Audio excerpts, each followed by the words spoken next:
bawat isa. So take time if you have.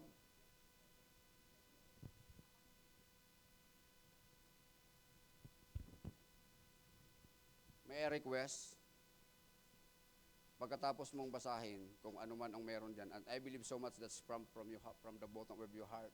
But after you read that one, pwede kang magsabi without the script from your heart.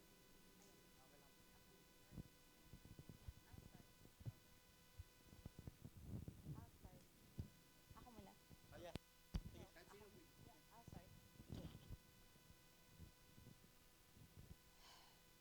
Alright? Okay. Okay. Hi, Boots. Una sa lahat, happy anniversary. 11 years. We prayed for this day and feels like yesterday. Looking back, it was a quite long roller coaster ride journey. I vividly remember the day I met you, leadership training sa Tagaytay. You joined us during lunch with my friends. Ikaw yung mahilig mag-joke. Mahilig sa small talk, mahilig makipagkwentuhan. I think everybody knows that. Kaya nga, beauty is in the eye of the tiger. Madali ka pakisamahan. We started as friends mula sa CCC, tambayan, pagtuturo ng math, etc. Then eventually, we started dating. Everything changed. I started to see life outside the university. You keep telling me that exploring new places is a memory that will last. That's why, usually, yung date natin sa Wall of Intramuros, Fort Santiago, National Museum, Manila Zoo, Luneta Park. It was memorable, but a budget-friendly kasi syempre, student pa. Memorable Valentine's Day, buy one, take one, milk tea. You were already there since my first year, third term in the university. More than a decade in my life. You were always present. Difficult times, family gatherings, special events, graduation, wedding celebrations, birthdays. You always keep me motivated.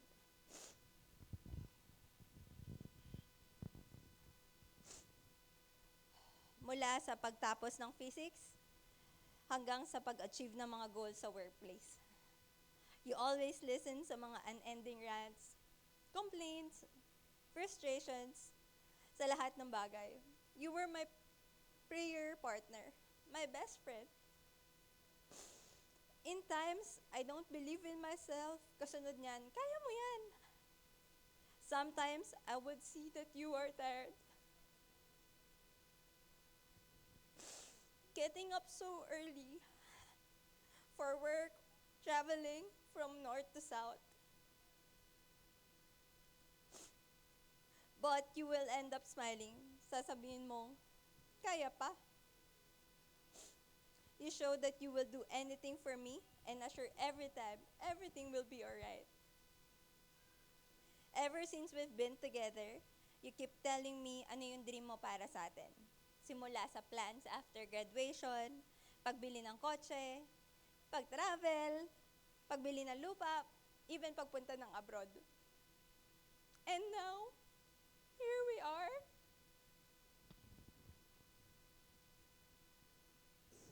With God's provision and grace, one of those pictures that you would always tell me is finally happening again.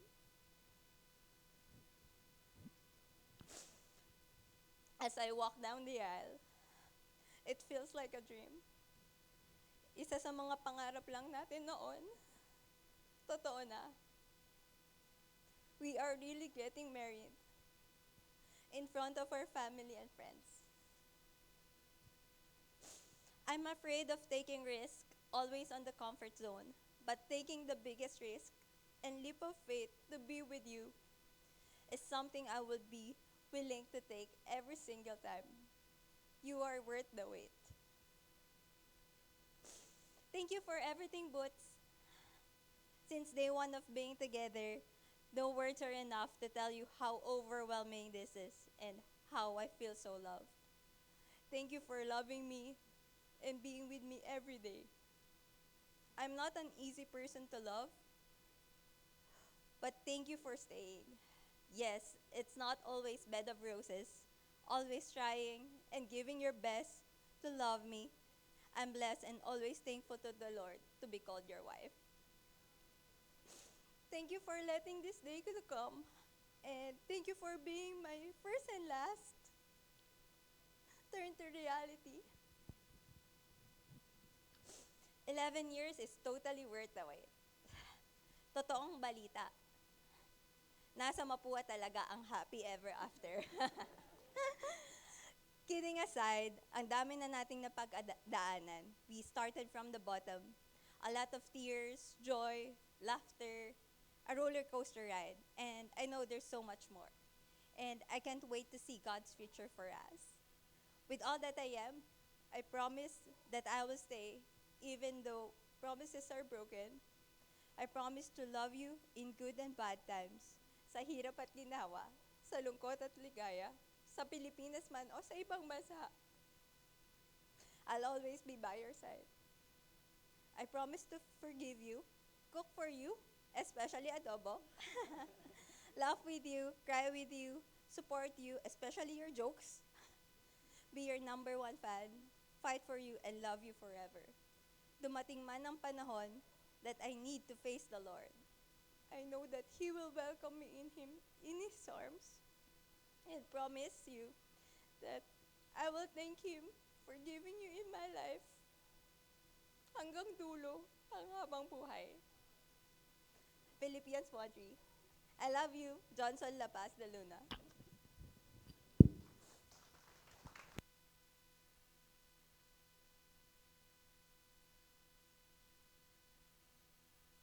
Hello. Nakakayak. Kalahati lang yung message ko. Hindi ganun kahaba.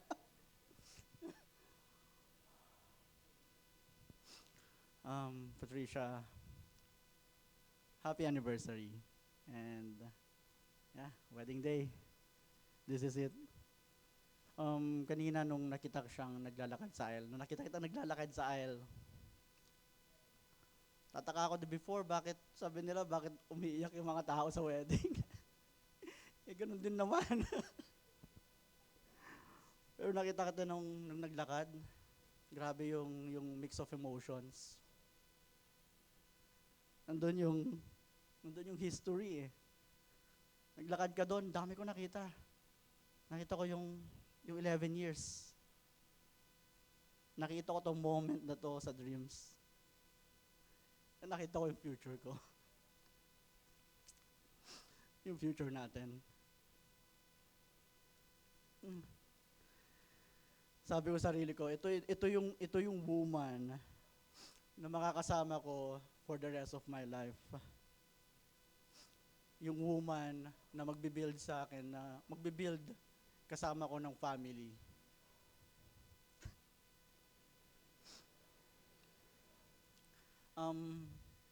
And now, looking back, pag nakikita tayo ng tao, laging sinasabi, Johnson and Pat,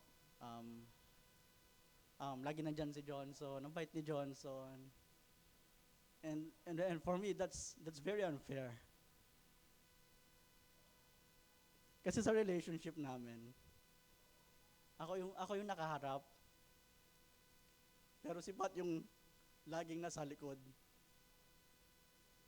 And siya yung maraming na-compromise sa amin. Marami tayong breaking points. And nag-hold on pa rin. And super grateful ako dahil ikaw yung nag-hold sa atin together. Nandyan ka since day one. There were times that I wanna give up. There were times na ako mismo hindi na ako naniniwala sa sarili ko. Pero ang galing, dahil sobrang bilib mo sa akin.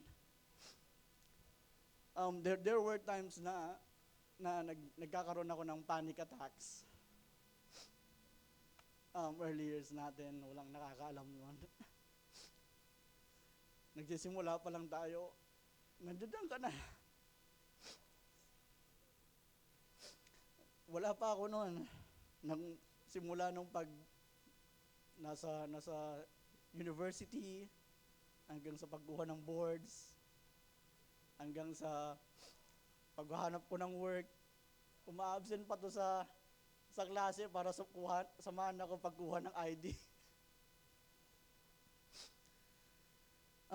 You were always there.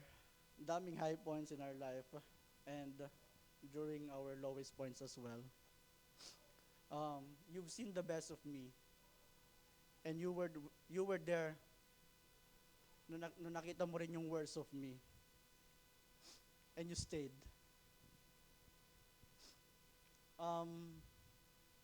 Meron tayong magandang career dito, meron ka ng magandang career, may work ka na.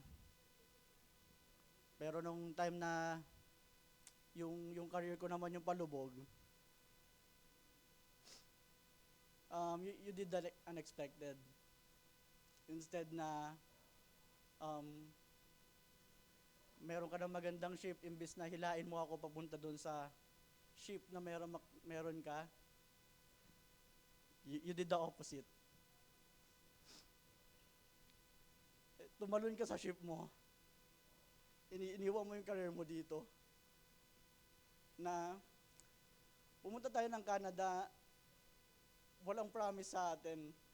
Ang daming unknowns. And sabi mo sa akin, hindi ko makakalimutan, ang mahalaga, magkasama tayo. Ito yung babae na very career-oriented. Magiging successful siya kahit wala ako. Pero makikipagdildilan ng asinto kasama ako. Patricia, I vow to love you, to cherish and support you. I vow to be your partner in all things. I vow to travel the world with you and see the beauty in it. I vow to be the best husband and father to our future family. I promise to stand by you in times of joy and sorrow, to cherish our moments together, and to support you in my dreams, in your dreams as well. I vow to be your partner, confidant, ally, loving you unconditionally through all the chapters of our lives. I love you so much.